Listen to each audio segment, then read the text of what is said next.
I would like to call a regularly scheduled meeting of the East Dubuque Board of Education to order. It is 6 p.m. on November 15th. Roll call, please. Holden. Here. Dahlberg. Here. Foot. Here. Schauer. Here. Sent. Here. Nelson. Here. Kuzma. Here. Please rise for the pledge to the flag.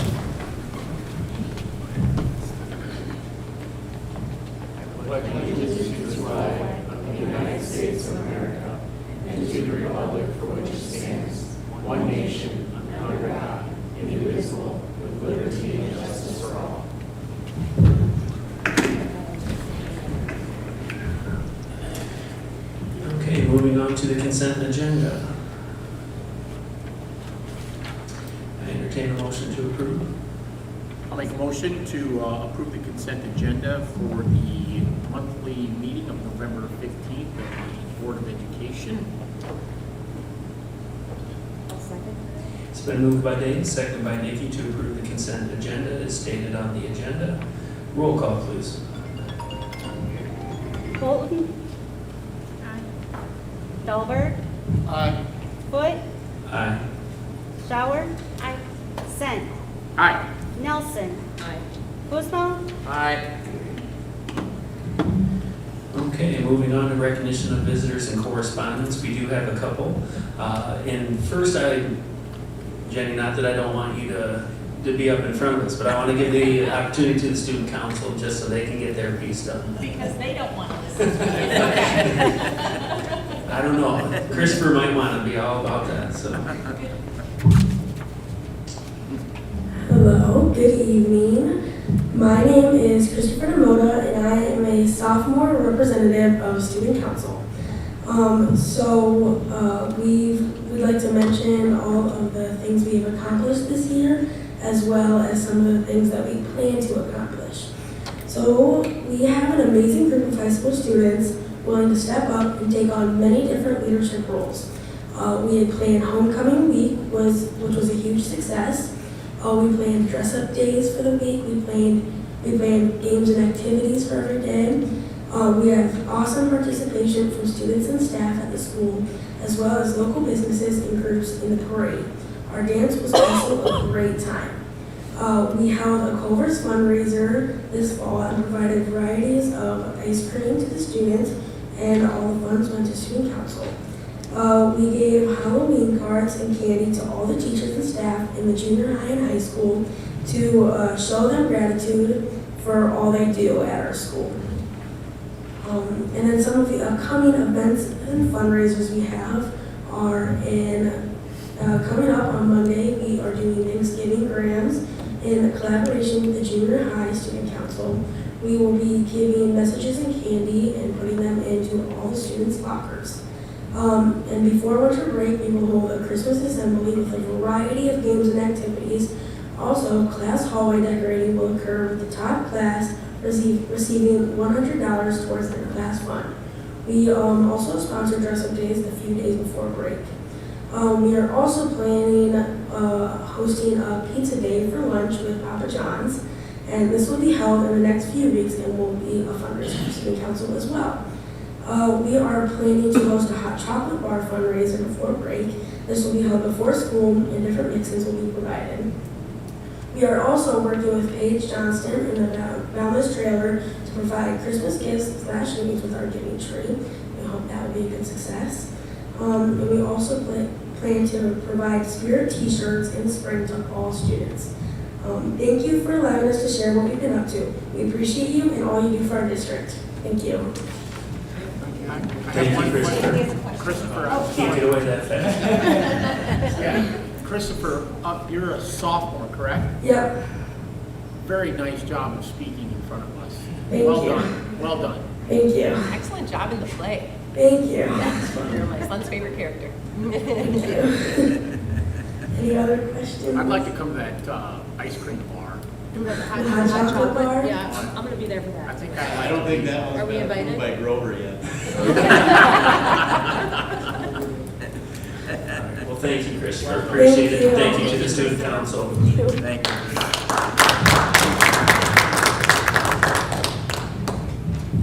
Okay, now, Ms. Blocker, Parker, if you would like to address the board with your fiscal year 2023 audit.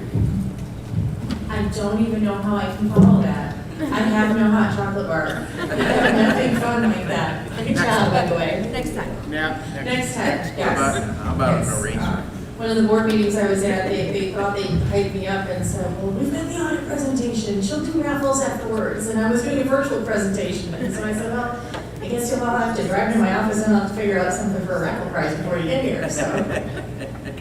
All right, well, thank you all for having me out here this evening. I have not been given a podium before, so you all might regret this. I might speak longer because of this, I'm not sure yet, so we'll see how this goes, but. It's on wheels. It's on wheels, so I can still wander around. This is fantastic.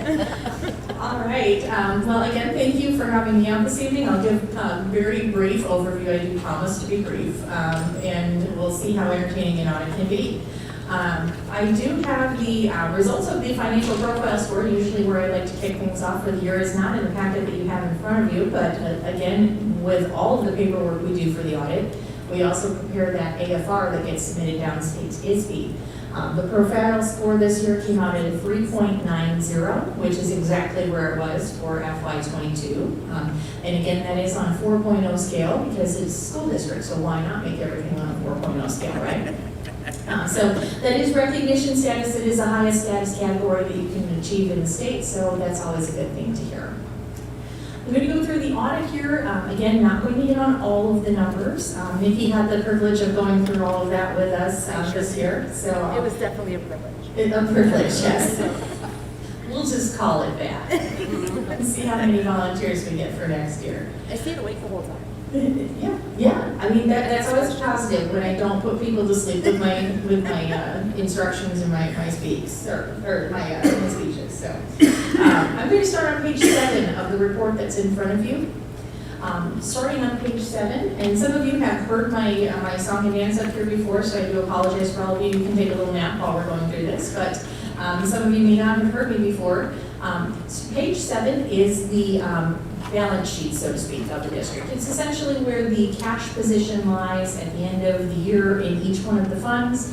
And because you are a cash basis reporting entity, that means that essentially your fund balance is the same as your cash position at the end of the year. So good overview on a fund by fund basis to see where the funds actually lie at the end of the year.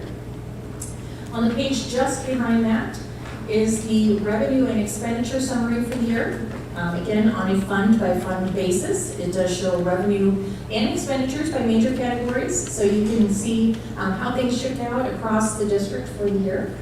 There were a few areas where you did have some quote-unquote deficit spending, but that was all very much planned. I don't believe we had any of the funds that actually went over budget, if I remember correctly, during the year. So, actually, we might have had one. Sorry, I've looked at probably 100 of these reports this week, so I apologize. Today's the filing deadline for these, so I do apologize. But yes, I believe we did have one fund that went over budget, transportation fund. That is correct. So again, even though you are seeing a few deficit spend numbers here outside of transportation fund, that was completely planned. And beyond those pages are several pages of detail, as Nikki can attest to. We do start with the education fund, and we go on a line-by-line basis through each one of the funds and hit all of the revenue line items and all of the expenditure line items for each one of the funds. For your sake, I will not be going through all of that detail, but just know that it is available to you in case you have any questions about any particular line items. As far as the rest of the report goes, I'm just going to highlight a couple of the items that are of most interest to the boards that I present to. So I'm going to fast forward all the way to page 57 for you. And on page 57, you'll see a table that breaks down your fund balance at the end of the year into various categories. Because even though you do have fund balance that's available to you at the end of the year, there are certain restrictions out there on that fund balance. So it's not necessarily just your true reserves of the district. So looking at that table, starting with the line there for the education fund, you can see that we have various categories of restricted, committed, assigned, and unassigned. And what those break down to is under the restricted funds, we do consider the activity funds for the district to be restricted because they can only be used for the purpose of the activity funds for the students. Also in there would be any kind of state or federal grant money that had come in at the end of the year and had not yet been fully expended at the end of the year, because that has to be used for those particular purposes. So that's what would fall into those restricted funds. Across the other funds, besides just the education fund, you will see that there are restricted funds in those categories as well. That is more than likely due to just the nature of the tax levies that are coming in. For example, if you have a tax levy coming in on the transportation fund, it can only be used for transportation fund expenditures, and so that's why it's considered to be restricted. The next category there in the education fund is committed. And committed is any kind of funds at the end of the year that the board has made some sort of formal commitment or resolution to. And in your case, because your teacher's contracts run through the month of August, you have 2 months' worth of salaries that are committed to being paid by the board at the end of the year. So even if not another dime came in after June 30th each year, you would still have to pay those teacher salaries first. So that's why we call them committed funds. Assigned funds are funds that are earmarked forward. It's not quite as formal as a commitment, but it is earmarking those funds forward. And in your case, as is very common practice here in the northwest corner of Illinois, you get an early tax distribution in the month of June. And those early tax monies are not actually meant to be spent in the current fiscal year. They're meant to fund the following fiscal year. But because of the cash basis nature of your reporting, we do have to include them in your fund balance and in your revenues at the end of the year. And so as a result, in order to demonstrate that those funds are really not available to be spent for FY23, we do earmark them forward in that assigned category to the next year. So when we take out those categories of restriction, both the restricted, the committed, and the assigned funds, then whatever is left in that unassigned bucket is essentially the true reserves of the district. So again, using the education fund as an example, you had somewhere in the neighborhood of about $3.9 million in total fund balance at the end of the year. And of that amount, only about $2.2 million is actually considered to be the reserves of the district that has not already been spoken for. Any questions on that at all? Okay. I'm going to fast forward again to the back of your report on page 92. Just to give you kind of a roadmap of some of the reports that are available back here, if you're not as familiar with the reports or have not seen them, or just hear me speak and then put your report away for the next year. But I'm not saying that ever happens. On page 92, we do have a schedule that shows the details of the last 3 years of tax levies. Could be some very relevant information, especially this month and next, as you're talking through that tax levy for the upcoming year. It gives you on a line-by-line basis what the tax rate was for that particular levy line item, as well as how much you were able to extend for taxes on that line item. And it also shows for each one of the years what the total EAV was for each of the years.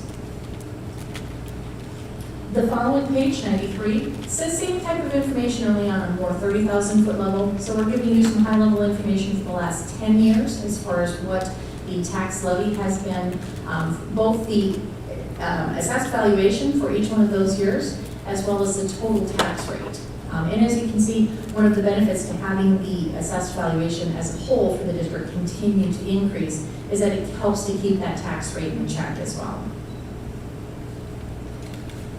The page just after that is some of the information that we've extracted from the annual financial report that goes down to ISB.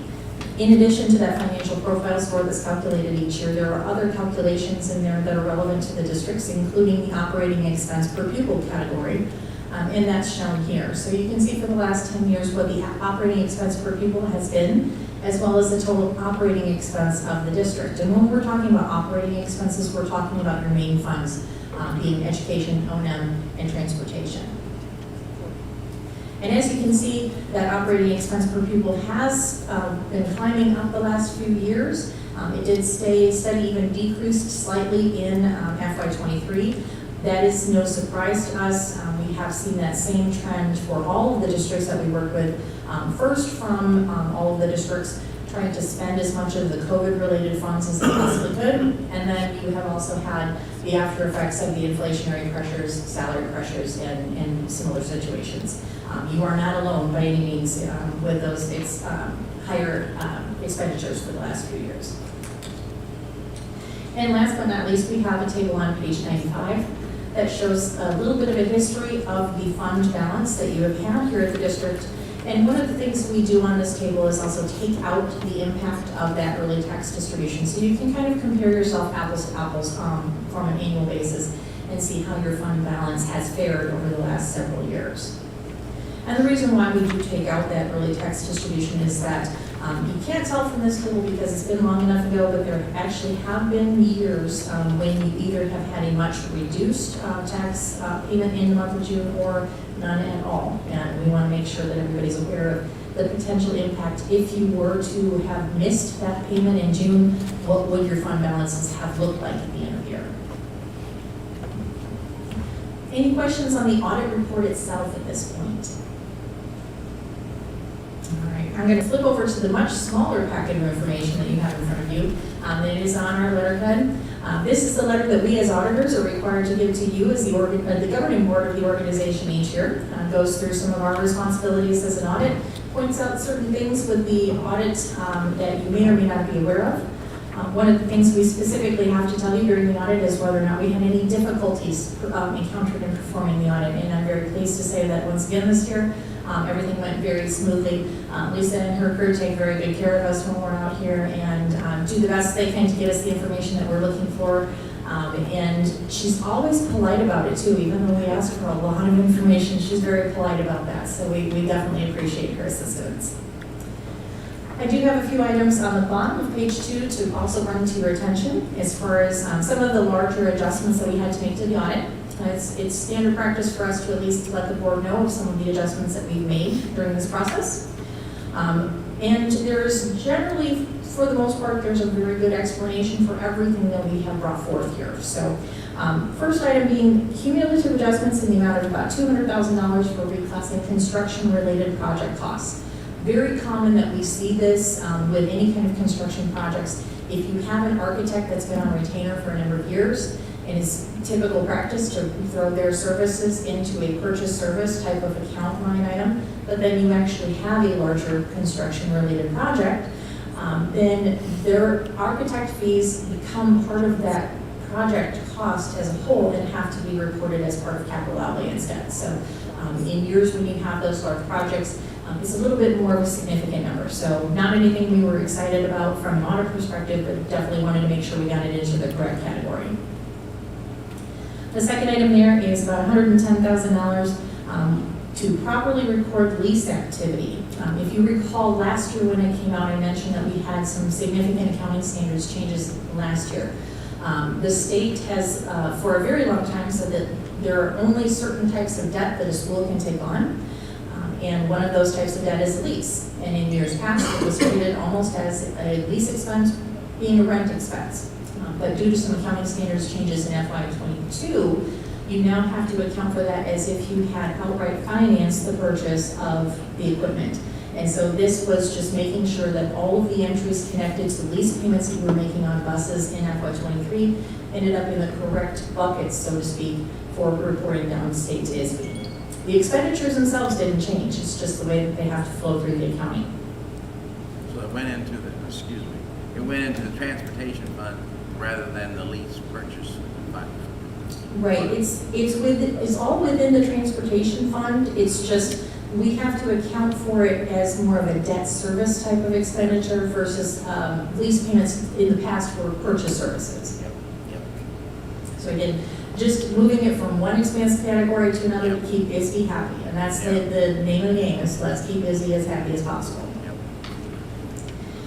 And then the last item there, cumulative adjustments of about $55,000 to get grant revenues and expenditures in proper accounts. Again, we're very cognizant of the very strict requirements that ISB has for accounting for all of the grants, and both on the revenue side of things and on the expenditure side of things.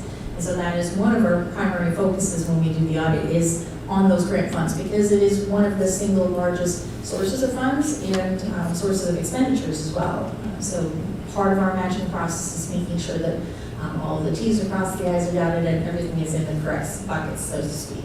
But 54,000 is not much. It's not much in the grand scheme of things when you're talking about all of the ESSER money that's been rolling through. And one of the things that was a nice change of pace as well this year is that, if you recall, for the last couple of years, we have been subject to the additional federal audit procedures that we have to do. That is for anybody that expends more than $750,000 in federal related funding. This year you were below that threshold, so I believe Lisa and Amanda on our staff were both doing a little bit of a happy dance when we figured that out. Beyond that, we have some additional language here as far as the internal controls. Like I said, as part of the audit, we are required to assess your internal controls here at the district to make sure that the checks and balances that you do have in place are functioning properly. And as a result of that, we found nothing that we deem to be any kind of a weakness or a deficiency, so that's always a good thing. We do have one smaller comment here on the last page, page 5. Just as a reminder, there is a very tight window of time after the end of each quarter or periodically, randomly throughout the year, whenever the state decides that they need to have an expenditure report filed. Could be monthly, could be whenever they approve a budget. There is a very tight window of time in order to get those filed. And we did find a couple of instances where there were reports filed that were outside of the 20-day window that ISB allows. Again, nothing that we got excited about from an audit perspective. We understand that ISB has some challenges in working within its grant system, and so we do recognize that, and we try to give as much grace as we can. So with that, that is all that I have for you this evening, unless you have any other questions for me.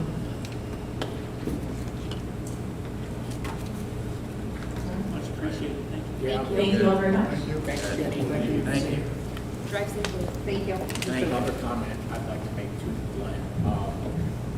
Thanks, Lisa and Tracy and Jen for all that they do for this. I know it's a lot of work, so thanks again, Jen. Appreciate it. Thank you. Thank you. Is there anybody else that would like to address the board? Did you want to wait until? It's going to be pretty quick, so. I'm just here if you have questions, I'm not presenting. All right, so moving on then to staff reports, Mr. Hyder. I'm gonna keep it short for you two, Brandon, okay? No, mine's lengthy. Just real quick, PT conferences we had are, which were quite early this year. I must say, they were earlier than, in all honesty, I expected. They were great. And it did give us a nice chance to get parents in early, an opportunity to talk with them, have a massive turnout, which was absolutely great. Kindergarten did their usual raffle and all that stuff, and they just did a great job, just volunteer parents and running all those things. So anyway, it was a great couple evenings, and we appreciate all the selfless efforts everybody does with those pieces. So it was a great time. And like I said, huge turnout, great feedback from parents, which is always helpful. And just a great opportunity to get in early and chat with them. We had an unexpected donation, my second one on there from the Leftwich family.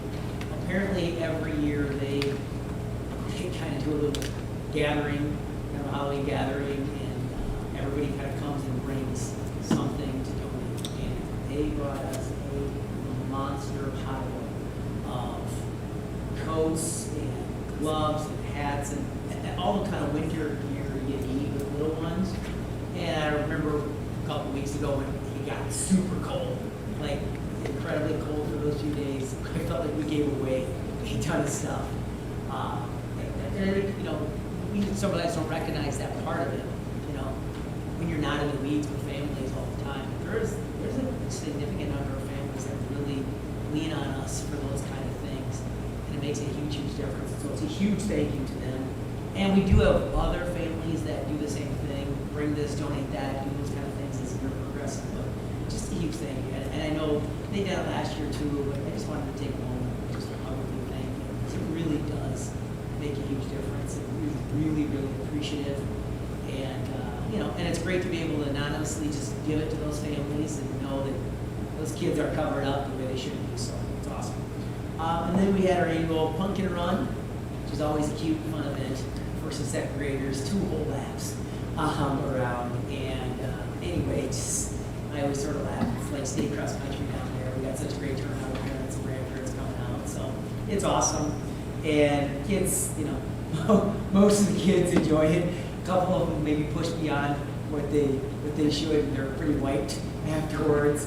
But it is a lot of fun, and I got laid out the top 10 because Mr. Ayers always celebrates that part of it with little medals and certificates for the kids. But anyway, great time, great event, always kind of a fun annual thing.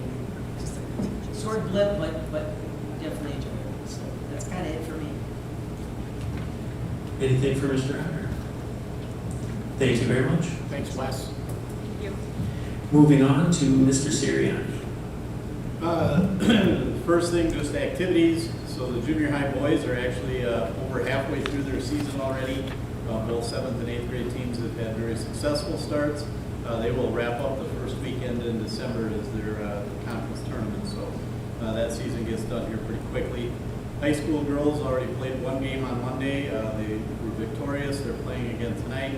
High school boys begin games next week. Archery will start practicing here in another week. We have 3 boys who joined the wrestling co-op with Galena and are traveling to Galena each night for practice. And Scholastic Bowls have started practicing with their first meets coming up in January. So winter activities are in swing at this point. So we are going to hold off on the report card information until December, but one thing that just came through, and I think Glenn, you were shared in on it, is junior high, with their recognition, we also received the U.S. News and World Report Best Schools for the middle school, so we will come up with a good way to display that, and there's different ways to do it. There's banners, there's things we can put on the website, stuff like that, so work with Mr. LePage, and we'll get that recognized here quickly. So. Nice. Congratulations. Veterans Day last week on the 9th, we held our district-wide assembly for Veterans Day. Somewhere between 45 and 50 veterans that turned out. Not quite half of them stayed to eat, but it was a good day, a great assembly. I know that it's always good to have the district together for something like that, and look forward to continuing that again for many, many more years. The high school play last weekend, Saturday night and Sunday afternoon, put on Pandemonium. So Mrs. Kinkle and Mr. Lang and the students who were a part of that, a very entertaining performance. So good job to the drama department. I agree. I came on Sunday and it was a fun performance. Great job to do. Anything from Mr. Sirianni?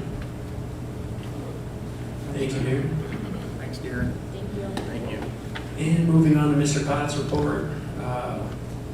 I'm not going to go through anything specifically. Is there anything anybody wanted to discuss that was in his report?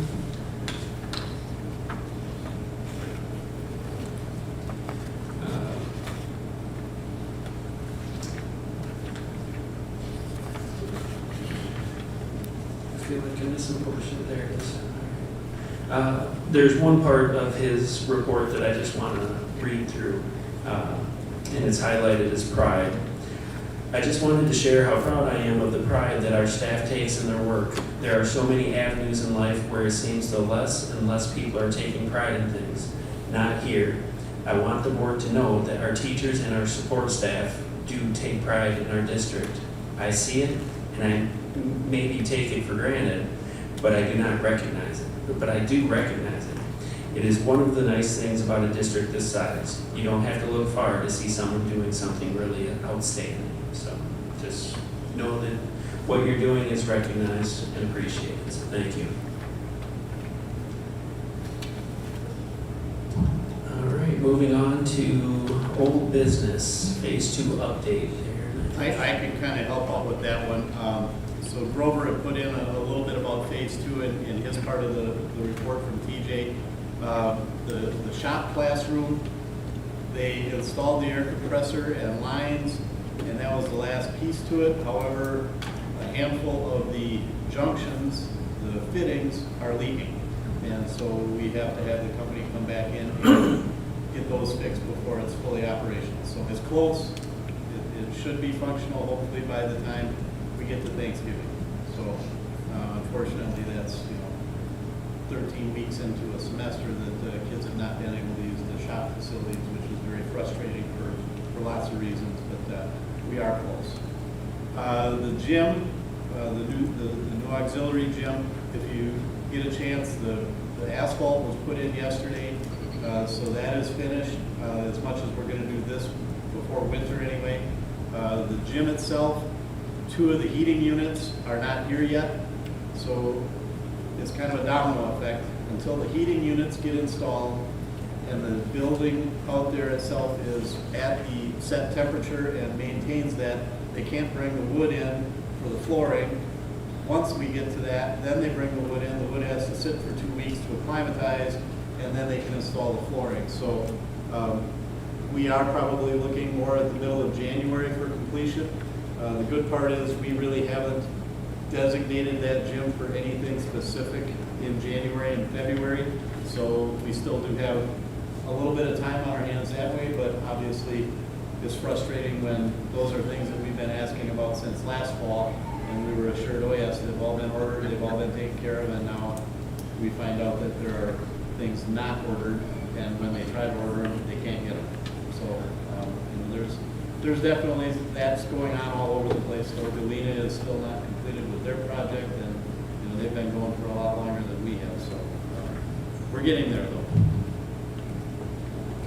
Thank you for walking through that there. Excuse me, there was no great set to have classes going on in that area this year. No, we entered the school year saying that when that gym is ready, specifically our 7th and 8th periods, when we have all of the junior high kids in Sure. 2 sections, that then once that's ready, then one of those sections each period could go into the auxiliary gym, and you'd have, instead of having 40 kids in the gym at once, you'd have 20 kids, and they'd have more space to do different activities and split them up that way. So we're still hopeful that by second semester, we can start utilizing it for that. Archery practices, baseball and softball practices, those types of things, we're hoping to be able to use it by the time we get into January, the end of January as well. Thank you. Any other old business?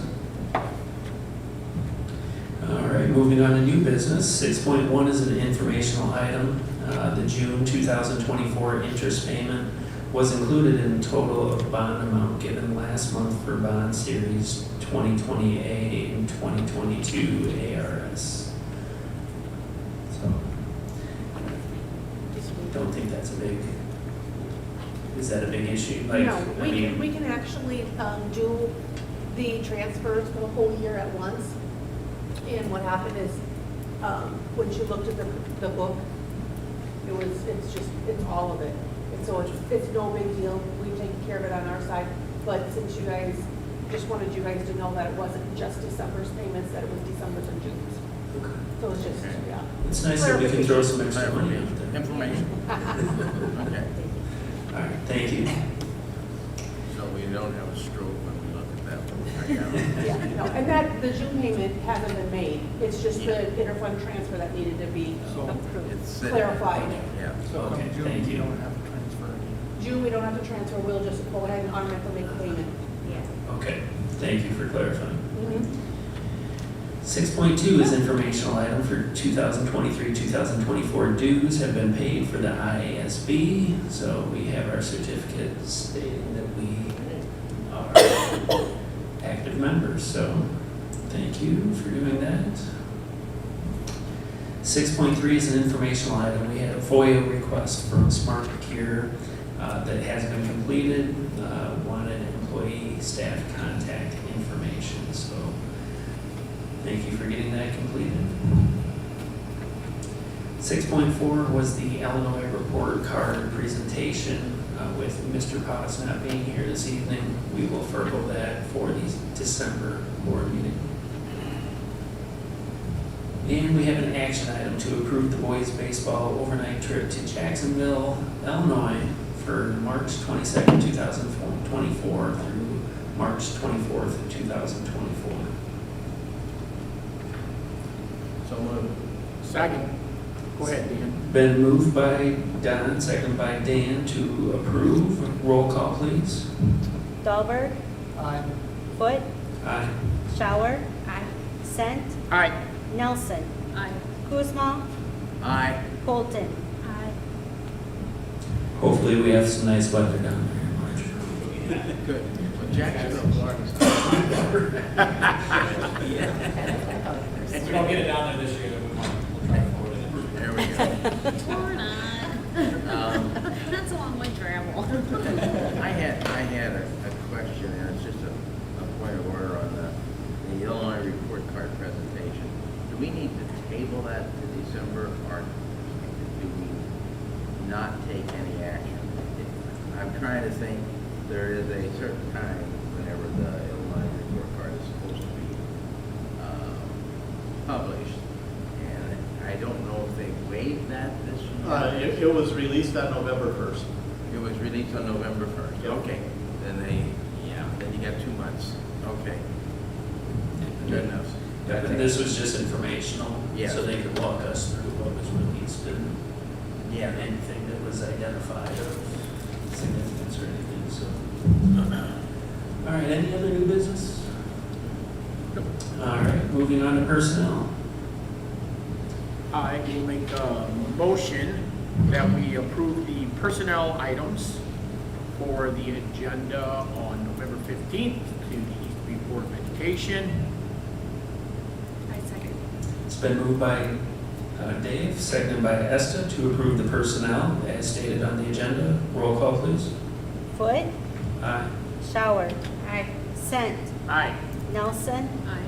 Kuzma, Aye. Bolton, Aye. Dahlberg. Aye.